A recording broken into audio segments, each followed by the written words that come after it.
High বন্ধুরা, আমি আলিম সর্দার। 2026 সালের মাধ্যমিক পরীক্ষার কথা মাথায় রেখে আজ থেকে প্রত্যেক দিন একটা করে সালের কোশ্চেন অ্যান্সার আমরা করব, যেখানে থাকবে 15টি শর্ট কোশ্চেন। আজকের প্রথম কোশ্চেন, নিচের কোনটি গ্রিনহাউস গ্যাস নয়? এটা আমরা সবাই জানি অক্সিজেন, আর একটা অপশনে থাকে সেটা হচ্ছে নাইট্রোজেন, যেটা এখানে অপশনে নেই। সেকেন্ড কোশ্চেন, কোনটি চাপের এসআই একক? আমরা জানি newton per metre square or n×10⁻²। কোনো গ্যাসের বাষ্প ঘনত্ব 32 হলে কোনটি গ্যাসের আণবিক ওজন? একটু দেখে নিয়ে কীভাবে করতে হবে। আমরা জানি m = 2d, যেখানে m = আণবিক ওজন, d = বাষ্প ঘনত্ব। সুতরাং m = 2 × 32 or m = 64। সুতরাং সঠিক আনসার হবে 64। কোনটির উপর ধাতুর পরিবাহিতাঙ্ক নির্ভর করে? সঠিক উত্তর হবে উপাদানের প্রকৃতি। দর্পণের বক্রতা, ব্যাসার্ধ ও প্রকাশের মধ্যে সম্পর্ক কী? আমরা জানি f = r/2 or r = 2f। সুতরাং এখানে সঠিক আনসার হবে f = r/2। 6 নম্বর কোশ্চেন, প্রিজমের মধ্যে দিয়ে সাদা আলো প্রতিসরণের ক্ষেত্রে কোন বর্ণের বিচ্যুতি সর্বাধিক হয়? এবার দেখে নিই। আমরা জানি বিন্যাস সহ কলা, সুতরাং লাল বর্ণের বিচ্যুতি সর্বাধিক, সেই জন্যে লাল আলোকে আমরা বিপদ সংকেত হিসাবে ব্যবহার করে থাকি। 7 নম্বর কোশ্চেন, নিম্নলিখিত কোন ভৌত রাশিগুলির মধ্যে অ্যাম্পিয়ার কোনটি?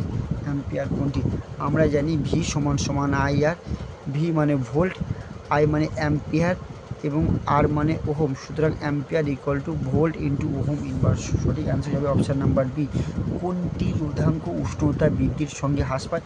এটা আমরা সবাই জানি অর্ধপরিবাহী, যার উদাহরণ হলো সিলিকন, জার্মেনিয়াম। কোনটি এটি আলফা, বিটা, গামা রশ্মির আয়নন ক্ষমতার সঠিক ক্রম? আমরা জানি ভেদন ক্ষমতার সঠিক ক্রম হলো আলফা বিটা গামা, আর আয়নন ক্ষমতার ক্রম হয় কি হচ্ছে গামা বিটা আলফা। সুতরাং আলফা রশ্মির আয়নন ক্ষমতা সবচেয়ে বেশি। সঠিক উত্তর হয়ে যাবে অপশন নাম্বার এ। কোনটির পারমাণবিক ব্যাসার্ধ সর্বাধিক? আমরা দেখে নিই। হাইড্রোজেন,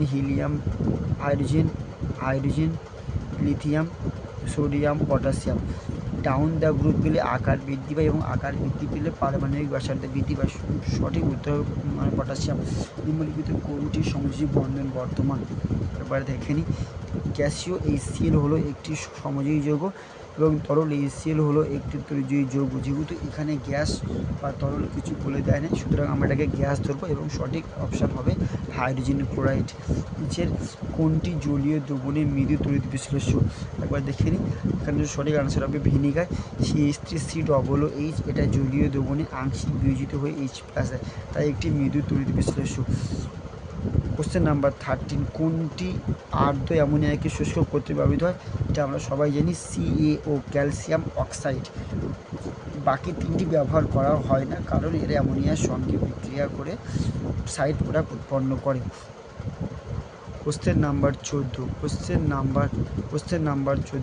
কোনটি অ্যালুমিনিয়াম ধাতুর আকরিক? এটা আমরা সবাই জানি বক্সাইট, যার ফর্মুলা হলো Al2O3.2H2O। এবং কোশ্চেন নাম্বার 15 হলো কোনটি অ্যালডিহাইডের কার্যকরী গ্রুপ? সঠিক অ্যান্সার হবে CHO।